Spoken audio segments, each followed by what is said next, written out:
বিসমিল্লাহির রহমানির রহিম। Computer automation industrial technology কেইটের পক্ষ থেকে আমি মোহাম্মদ তারেক হোসেন আপনাদেরকে জানাচ্ছি অভিনন্দন। তো আজকে আমরা আলোচনা করব গ্রাফিক্স ডিজাইন নিয়ে। তো গ্রাফিক্স ডিজাইনের জন্য আপনার অনেক সফটওয়্যার রয়েছে। তো এর মধ্যে সবচেয়ে জনপ্রিয় অ্যাডোবি পরিবারের একটা software Adobe Photoshop. Adobe Photoshop সফটওয়্যারটাই সবচেয়ে বেশি ব্যবহার করা হয়। তাছাড়াও আরও অন্যান্য অনেক সফটওয়্যার রয়েছে, তো আমরা ধাপে ধাপে দেখাবো। তো আজকে আমরা আলোচনা করবো অ্যাডোবি ফটোশপ CS6 নিয়ে। তো এর জন্য আপনাকে এই সফটওয়্যারটা ইনস্টল করে নিতে হবে। অ্যাডোবি ফটোশপ সফটওয়্যারটা আপনার কম্পিউটারে ইনস্টল করে নিতে হবে। এই সফটওয়্যারটা আপনি বাজার থেকে ক্যাসেট কিনে নেবেন অথবা ইন্টারনেট থেকে ডাউনলোড করে নিতে পারেন। তো সফটওয়্যারটা ইনস্টল করার পর আপনি এখানে স্টার্টে যাবেন। স্টার্ট থেকে অল প্রোগ্রাম থেকে এই যে অ্যাডোবি ফটোশপ CS6,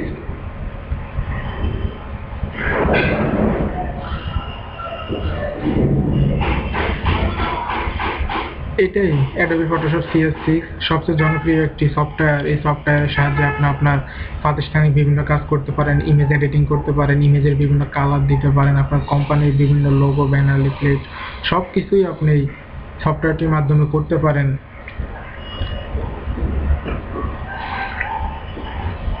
তো আমরা এই সফটওয়্যারে কাজ করার জন্য আমরা প্রতিটি টুলস আস্তে আস্তে আমরা কাজ দেখাবো, কিভাবে কাজ করা হয়, কোন টুলের কি কাজ আমরা আস্তে আস্তে দেখাবো। তো আমরা প্রথমে এখানে উপরে মেনু বার দেখতে পাচ্ছি, মেনু বার, তারপর টুলস বারগুলো রয়েছে, তারপর এখানে লেফট টুলস বারগুলো রয়েছে, এখানে বিভিন্ন প্যানেল রয়েছে। তো আমরা এখানে ফাইলে যাব, ফাইল থেকে আমরা নিউতে ক্লিক করব। আমরা ডিজাইন করার জন্য আমাদের যে একটা ফেজ প্রয়োজন রয়েছে, তো ফেজটা আনার জন্য আমরা নিউ থেকে, তো দেখুন এখানে নেম, এখানে আপনি নাম দিয়ে দিতে পারেন। আমরা একটা নাম দিলাম নিউ। তারপর দেখুন এখানে আপনার ফেজ, আপনার এখানে বিভিন্ন ফেজ রয়েছে। আপনার ইউএস পেপার রয়েছে, ফটোর জন্য পেপার রয়েছে, তারপর ইন্টারন্যাশনাল পেপার রয়েছে, ওয়েব রয়েছে। বিভিন্ন কাজের জন্য আপনি পেপারগুলো সিলেক্ট করতে পারেন, অথবা আপনি নিজের করে ওয়েড হাইট দিয়েও আপনি পেপার সিলেক্ট করে নিতে পারেন এখান থেকে।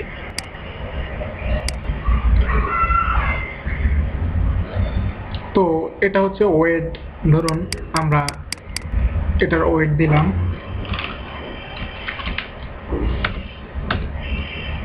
আমরা ওয়েড 500 দিলাম, হাইট দিলাম আমরা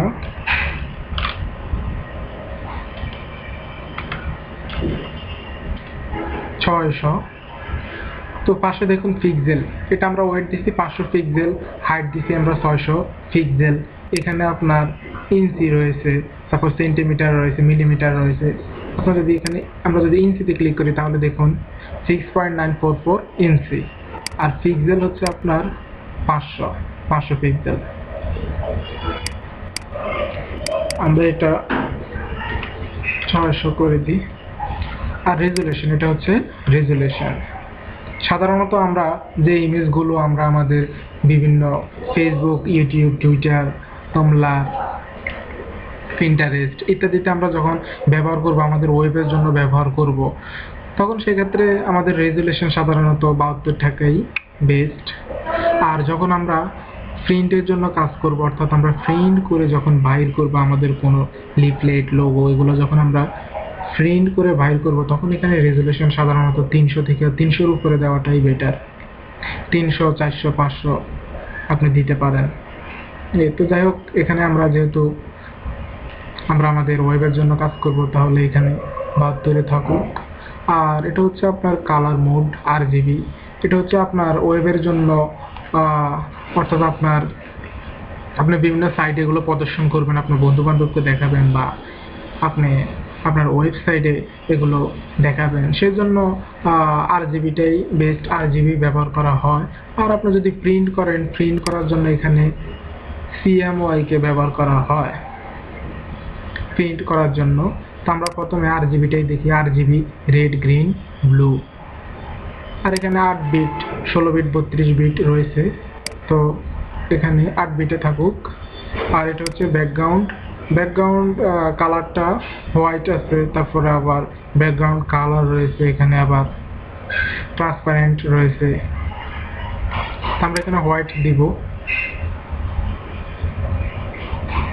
এটা হচ্ছে কালার প্রোফাইল এখানে। আচ্ছা যাই হোক, কালার প্রোফাইল এখানে ডিফল্ট থাকুক, পিক্সেল এখানে ডিফল্ট থাকুক। আমরা পরবর্তীতে এগুলোর কাজ বোঝাবো। তো আমরা যদি এখন ওকে করি, দেখুন একটা ক্যাম্পাস চলে আসছে। এখানে আমি এখন ডিজাইন করতে পারবো। দেখুন এই যে নিউ নামে একটা ক্যাম্পাস চলে আসছে। আমি যদি এখানে ডাবল ক্লিক করি বা লেফট বাটন ক্লিক করে যদি আমি এখানে ছেড়ে দিই, দেখুন একটা উইন্ডো হয়ে গেছে। আলাদা করা যাবে। এটাকে আবার আমি এখানে ম্যাক্সিমাইজ করে বড় করতে পারি, আবার আগের মতো করতে পারি, মিনিমাইজ করতে পারি, এভাবে। আবার এটাকেও দেখুন আমরা এখানে ম্যাক্সিমাইজ করতে পারি, আবার মিনিমাইজ করতে পারি, আবার এখান থেকে আনতে পারি। তারপর আমরা এখানে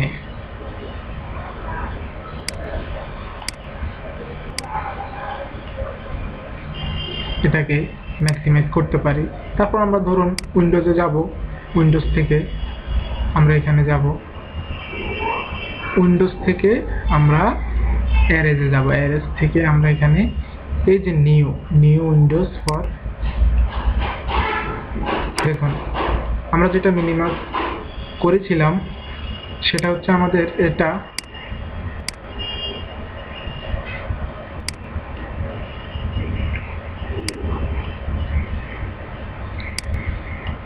আমরা যদি এটাকে এখানে এভাবে এনে ছেড়ে দিই, তাহলে দেখুন এটা আবার মিশে গেল।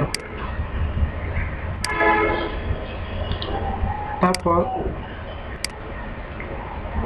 আমরা এখানে যদি নিউতে যাই,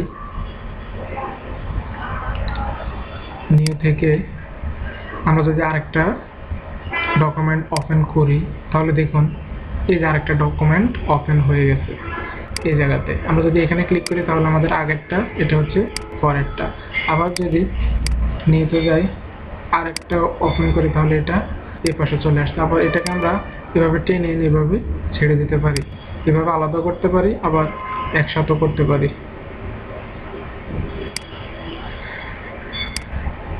তো যাই হোক, আমরা এটা করছি আমরা RGB, অর্থাৎ আমরা আমাদের বিভিন্ন ওয়েবে প্রদর্শন করব বা আমরা আমাদের ফেসবুকে বিভিন্ন ইমেজ ব্যবহার করব। এখন আমরা ধরুন আমরা একটা প্রিন্টের জন্য একটা ক্যাম্পাস নিব, সেজন্য ধরুন আমরা এখানে নাম দিলাম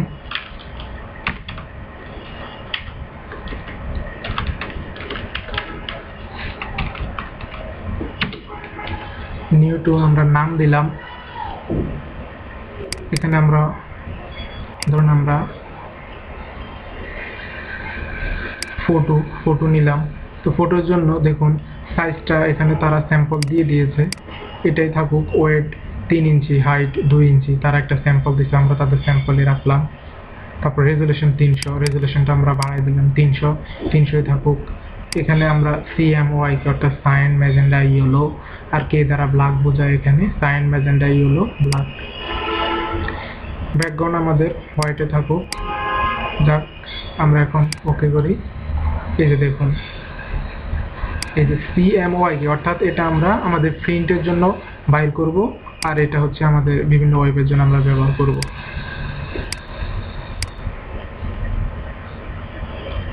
এইভাবে আমরা নিউ পেজ নিতে পারি। তো এখানে এক এক পেজে এক এক ধরনের কালার, ডিজাইনের এবং কাজ করা হয়। এখানে দেখা যাচ্ছে যে আমাদের এগুলোর বিভিন্ন পরিবর্তন রয়েছে। এখানে আমরা দেখা যাচ্ছে যে ট্রান্সপারেন্ট নিয়ে আমরা নিতে পারি যদি আমরা ওকে করি। দেখুন ট্রান্সপারেন্ট, অর্থাৎ পিছনে কোনো ব্যাকগ্রাউন্ড নাই, যার কারণে এটা এমন দেখাচ্ছে। এগুলো আপনারা একটা একটা করে প্র্যাকটিস করে দেখবেন, প্র্যাকটিস করতে করতে আপনাদের হয়ে যাবে। তো আজকের টিউটোরিয়াল এ পর্যন্তই। সবাই ভালো থাকবেন। আল্লাহ হাফেজ।